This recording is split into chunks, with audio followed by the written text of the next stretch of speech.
1 मे 1960 रोजी महाराष्ट्र राज्याची निर्मिती झाली आणि त्यानंतर खऱ्या अर्थाने महाराष्ट्राच्या निर्मितीची प्रक्रिया सुरू झाली। महाराष्ट्राचे पहिले मुख्यमंत्री असणारे यशवंतराव चव्हाणांनी मग ठरवलं की महाराष्ट्राच्या दक्षिणेकडच्या जिल्ह्यांसाठी म्हणजे सांगली, सातारा, कोल्हापूर यांच्यासाठी एक विद्यापीठ उभं केलं पाहिजे। आता असं विद्यापीठ उभं करताना एक गोष्ट नक्की होती की या विद्यापीठाचं नाव छत्रपती शिवाजी महाराजांच्या नावावरून असणार होतं। कोल्हापूरच्या राजाराम कॉलेजचे प्राचार्य असणाऱ्या डॉक्टर बाळकृष्ण यांच्या इच्छेप्रमाणे छत्रपती शिवरायांच्या नावानं विद्यापीठ निर्माण करण्याचा निर्णय घेण्यात आला होता, पण विद्यापीठाची जागा मात्र कोल्हापूर असणार नव्हती। तेव्हा महाराष्ट्रातले बडे दिग्गज नेते होते सांगली आणि साताऱ्याचे, अर्थात सांगली देखील तेव्हा साताऱ्याचाच भाग होता। त्यामुळे पहिला प्रश्न निर्माण झाला तो म्हणजे विद्यापीठ कुठे होणार। सांगलीच्या वसंतदादा पाटलांनी सांगितलं की छत्रपती शिवरायांच्या नावाचं हे विद्यापीठ सांगलीमध्ये निर्माण व्हावं, तर यशवंतराव चव्हाणांची देखील अशी इच्छा होती की अशा प्रकारचं विद्यापीठ कराडमध्ये व्हावं, कारण कराड हा यशवंतराव चव्हाणांचा मतदारसंघ होता। तर सातारा ही जिल्ह्याची राजधानी असून सातारचे एक बडे नेते तेव्हा महाराष्ट्राच्या राजकारणात होते, ते म्हणजे बाळासाहेब देसाई। त्यांची इच्छा होती की असं विद्यापीठ साताऱ्याला असावं। आता यातला सर्वात जास्त जोर सांगलीसाठी वसंतदादा पाटलांनी लावलेला, पण तसा निर्णय घ्यायची वेळ जवळ येत असतानाच बाळासाहेब देसाई आणि यशवंतराव चव्हाण यांचं एकमत होत गेलं ते कोल्हापूरसाठी। दोघांनी देखील आपला हट्ट सोडला, कारण कोल्हापूर हे पुण्यानंतर दक्षिण महाराष्ट्रातलं विद्येचं माहेरघर। छत्रपती शाहू महाराजांनी कोल्हापुरात प्रत्येकाला शिक्षण मिळण्याची सोय करून ठेवलेली, त्यासाठी बोर्डिंगची सुरुवात देखील केलेली। बाळासाहेब देसाई देखील अशा बोर्डिंगमधून शिकलेले होते।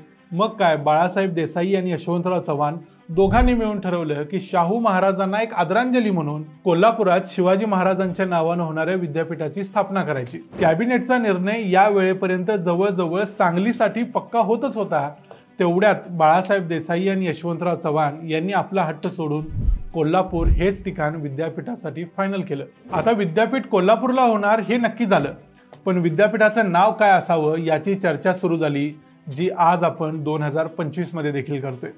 महाराजांच्या नावानं विद्यापीठ सुरू करताना त्यांचं पूर्ण नाव श्री छत्रपती शिवाजी महाराज विद्यापीठ असंच असावं असं अनेकांना वाटत होतं। कोल्हापूरचे पहिले आमदार असणारे बळवंतराव बराले यांची देखील अशीच मागणी होती। त्याशिवाय कोल्हापुरातल्या अनेक संघटनांची देखील ही मागणी होती। या मागणीचा विचार करून मग महाराष्ट्र सरकारने विद्यापीठ स्थापन करताना श्री छत्रपती शिवाजी महाराज युनिव्हर्सिटी कमिटी नावाची एक समिती नेमली होती। या समितीत प्राचार्य CR तावडे यांच्या नेतृत्वाखाली Tarkatirtha Laxman Shastri Joshi, barrister Barasaheb Khardekar, Rajaram Bapu Patil, Nasi Phadke, doctor BS Patil, doctor BR Dhekane, doctor Bhagwandas, doctor BS Naik, VA Apte आणि RS मुगळी अशा दिग्गजांचा समावेश होता। तुमच्या एक लक्षात आलं असेल की या समितीचं नाव श्री छत्रपती शिवाजी महाराज कमिटी असं असलं तरी समितीने विद्यापीठाचं नाव शिवाजी विद्यापीठ असंच ठेवण्याची सूचना केली होती।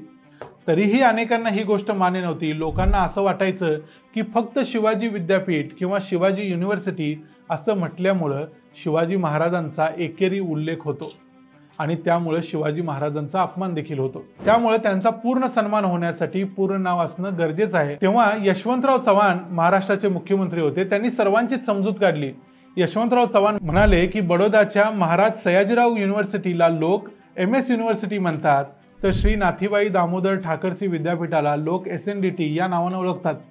ज्या कारणासाठी आपण एखाद्या गोष्टीला एखाद्या महान व्यक्तीचं नाव देतो, तो उद्देशच तिथं नष्ट होतो, कारण त्या व्यक्तीचं नाव कुणी उच्चारत देखील नाही। यशवंतराव चव्हाण यांनी केलेल्या या युक्तिवादानंतर अनेकांचं समाधान झालं आणि पुढच्या काळात संपूर्ण महाराष्ट्राने हे पाहिलं की कोल्हापूरच्या शिवाजी विद्यापीठाचा उल्लेख सर्वजण पूर्ण नाव घेऊनच करतात। बाकीच्या विद्यापीठांना शॉर्ट फॉर्म चिकटले, पण कोल्हापूरला मात्र पूर्ण नावाचाच उल्लेख होत राहिला, जो आज देखील होतो। त्यामुळे कोल्हापूरच्या शिवाजी विद्यापीठाबद्दलचा जो वाद नव्याने चर्चेला जातोय तो खरं तर महाराष्ट्रात 63 वर्षापूर्वी होऊन गेलेला आहे। तेव्हाचे महाराष्ट्राचे मुख्यमंत्री असणाऱ्या यशवंतराव चव्हाणांनी या प्रश्नाचं सविस्तर आणि लॉजिकल असं उत्तर त्याच वेळी दिलं होतं। आज यशवंतराव चव्हाण यांची जयंती आहे। यशवंतराव चव्हाण हे महाराष्ट्राचे पहिले मुख्यमंत्री होते, तसेच ते एक लेखक, साहित्यिक, विचारवंत आणि भारताच्या स्वातंत्र्य लढ्यात लढलेले क्रांतिकारक होते आणि त्याचबरोबर छत्रपती शिवाजी महाराजांच्यावर प्रेम करणारे एक शिवभक्त देखील होते। शिवाजी विद्यापीठाचं नाव जर श्री छत्रपती शिवाजी महाराज विद्यापीठ असं केलं तर लोक त्याला SCSMU असे म्हणतील, जसे दिल्लीतल्या जवाहरलाल नेहरू युनिव्हर्सिटीला लोक JNU म्हणतात किंवा मुंबईतल्या छत्रपती शिवाजी महाराज टर्मिनसला लोक सर्रास CSMT असं म्हणतात। तशाच प्रकारची भीती काही लोक या नव्या नावाबद्दल देखील व्यक्त करतात, जी रास्त आहे। शिवाजी युनिव्हर्सिटीच्या नावाबद्दल जी चर्चा सध्या सुरू आहे त्याबद्दल तुम्हाला काय वाटतं ते तुम्ही आम्हाला कमेंट्समध्ये जरूर सांगा। या व्हिडिओमधील माहिती जर तुम्हाला आवडली असेल तर या व्हिडिओला लाईक करा, चॅनलला सबस्क्राईब करा। पुन्हा भेटू पुढच्या व्हिडिओमध्ये, तोपर्यंत पाहत रहा द मराठी बाणा।